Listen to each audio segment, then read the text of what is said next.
My phone buzzed while I was folding tiny onesies in the nursery. Pink cotton, white stars. My daughter's room smelled like baby powder and fresh paint. I was 7 months pregnant, swollen, exhausted, and stupid enough to still believe my mother might surprise me. She did, just not the way I hoped. I opened Facebook and saw her post glowing at the top of my screen. Blessed with the most beautiful grandchild. Under it was a photo of my sister Vanessa's 3-year-old son, Mason, grinning with chocolate on his face, while my mother kissed his cheek, like he had personally invented joy. 800 likes in under an hour, 200 comments. Not one message to me, not one call, not even a cheap little happy Mother's Day.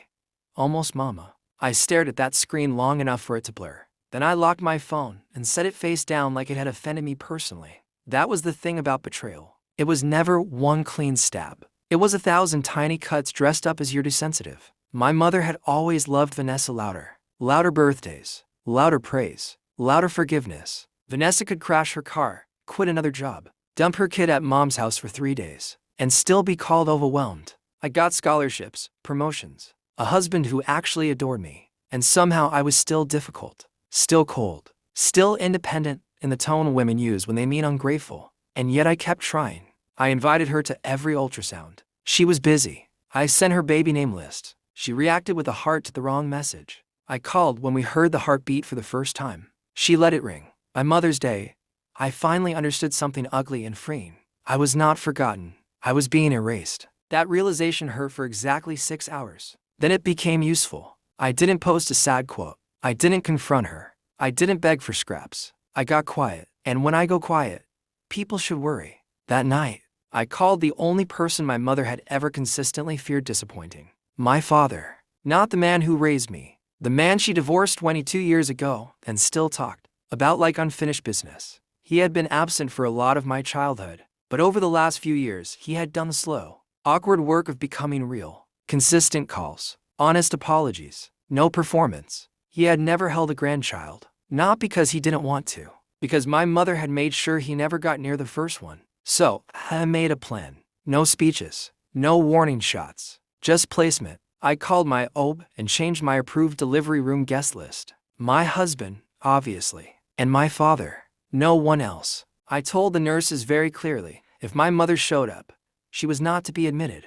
I had my husband tighten our privacy settings, prepare the announcement post, and save the photo drafts. Then I waited. Labor came 2 weeks early, sharp and brutal, just before dawn. I remember the fluorescent lights, the cold railings, my husband's hand crushing under mine, my father standing near the window, terrified to breathe too hard. And when my daughter finally cried angry, alive, perfect, something in the room broke open. The nurse placed her in my arms first. Then I looked at my father. He didn't ask. He just looked wrecked already. So I handed her to him. A 63-year-old man with trembling hands and wet eyes held my daughter like God had finally returned a package marked fragile. My husband took the photo. That was the one. Not the blood. Not the hospital gown. Not my tears. Him. 24 hours later, we posted it. No caption war. No subtweet. No passive-aggressive essay. Just this. 3 generations. Some love arrives late, but when it's real, it stays. Then we tagged him, not her. By noon, it had exploded. 10,000 likes. Then 15. Then 20,000. People from church, family, friends, old neighbors, cousins who hadn't spoken in years. Everyone was in the comments. Your dad looks so proud. What a healing moment. Beautiful to see Grandpa there. And then, right on schedule, my mother called 23 times. Then she texted, "How could you do this to me?" I smiled so hard my stitches hurt. I waited 3 hours before replying. Just one line. "You already posted your grandchild for Mother's Day."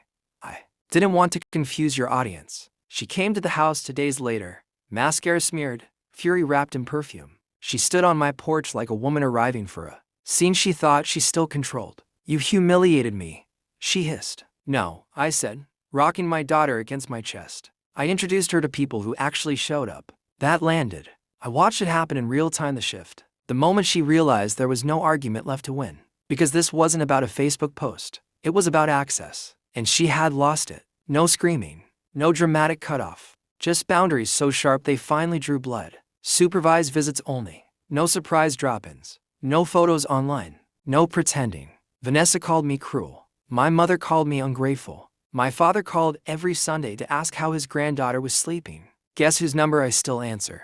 People think revenge is loud. It isn't. The best kind is surgical, precise, patient. It doesn't beg to be understood. It simply rearranges the truth until everyone can finally see it. My mother wanted the title of grandmother without the love, the effort, or the witness. So I gave the moment to someone who had earned redemption instead of entitlement. And the part that still makes me smile. That photo is framed in my hallway now. My daughter reaches for it every time I carry her past. Not because of my mother's absence, but because, in the end, she grew up knowing exactly who held her first and who never deserved to.